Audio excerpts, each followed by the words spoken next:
Aujourd'hui, il y a des nouvelles intéressantes en provenance de la Fédération de Russie. Ici, les forces ukrainiennes ont pris l'ennemi au dépourvu, et la Russie vient de subir la perturbation la plus destructrice de son système d'exportation de pétrole de toute son histoire. En lançant une attaque massive de drones qui a duré plusieurs jours, l'Ukraine a anéanti les 3 plus grands ports de Russie. Les frappes de drones ukrainiens ont mis à l'arrêt jusqu'à 40% de la capacité d'exportation de brut de la Russie, soit environ 2 millions de barils par jour, en neutralisant les principaux centres baltes de Primorsk et Ust-Luga. Les chargements dans les ports majeurs ont été interrompus, provoquant une crise logistique en cascade à travers tout le réseau énergétique russe. Le timing ne pouvait pas être pire, alors que les prix mondiaux du pétrole ont dépassé les $100 américains le baril à cause de la guerre en Iran, et que Moscou espérait que cela stabiliserait ses revenus. Au lieu de cela, l'Ukraine a transformé cette opportunité en un choc stratégique, le point d'orgue de la campagne étant la première frappe sur Ust-Luga, l'un des terminaux d'exportation les plus cruciaux de la Russie. Dans la nuit du 24 mars, les forces ukrainiennes ont lancé une opération coordonnée de frappe en profondeur visant le complexe Novatek Ust-Luga. L'attaque a impliqué un mélange sophistiqué de systèmes sans pilote longue portée, probablement entre 8 et 15 drones d'attaque principaux, soutenus par de plus petits leurs conçus pour saturer les défenses aériennes russes.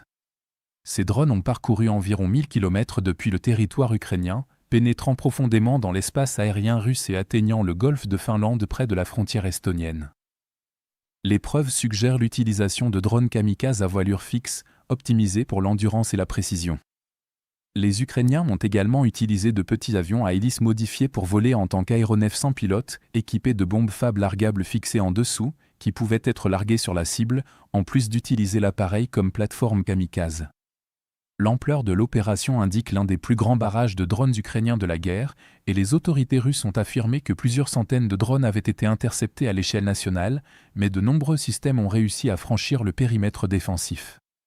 Les drones attaquants sont arrivés de différents vecteurs, à la fois depuis la mer et la terre, réduisant le temps de réaction russe et exploitant les failles dans la couverture radar.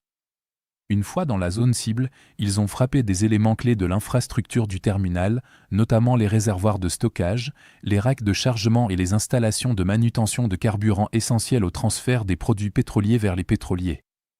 L'impact a été immédiat et sévère, car les explosions ont déclenché des incendies à grande échelle sur l'ensemble du terminal, les flammes engloutissant les parcs de réservoirs et les installations de chargement. Une épaisse fumée noire était visible même depuis la Finlande voisine, soulignant l'ampleur des dégâts. Le feu s'est propagé rapidement en raison de la nature volatile des carburants stockés, obligeant les autorités russes à boucler le site, alors que les opérations étaient déjà à l'arrêt à cause de l'attaque contre le port de Primorsk la veille. Les images satellites ont confirmé des incendies persistants à plusieurs points d'impact, indiquant des frappes directes sur une cible de grande valeur, ce qui a effectivement mis le centre hors service de façon permanente, infligeant à la fois des dommages opérationnels et financiers à l'économie de guerre russe. Les conséquences ont révélé l'importance plus profonde de l'attaque, alors que les équipes de secours peinaient à maîtriser les incendies, mais surtout, la frappe a mis en lumière des vulnérabilités systémiques dans le réseau de défense aérienne russe.